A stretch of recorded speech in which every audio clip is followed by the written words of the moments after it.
Okey, hai semua. Hari ni hari sambutan kemerdekaan dekat sekolah.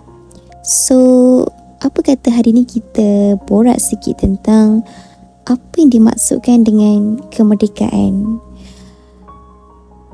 Bagi saya, kemerdekaan adalah satu perjuangan yang telah diusahakan oleh orang yang terdahulu. Bukan senang tahu nak merdeka.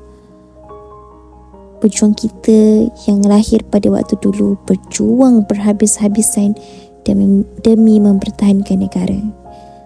Sanggup mengorbankan air mata dan darah untuk mempertahankan negara kita.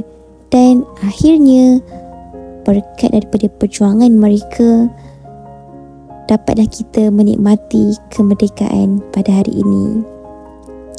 Jadi, apa yang boleh kita belajar daripada kemerdekaan adalah kita perlu menjadi orang yang bersyukur dengan setiap nikmat yang Allah berikan dekat kita.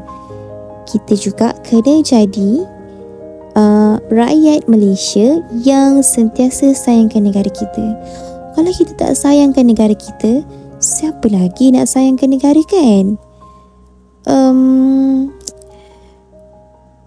Lagi apa kita juga boleh berusaha untuk menjadi seorang yang terbaik.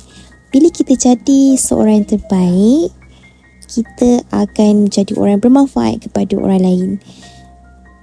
Contohnya, saya sebagai seorang guru, saya menjadi diri saya yang terbaik, kemudian saya mengajar dan menyampaikan ilmu kepada anak didik saya.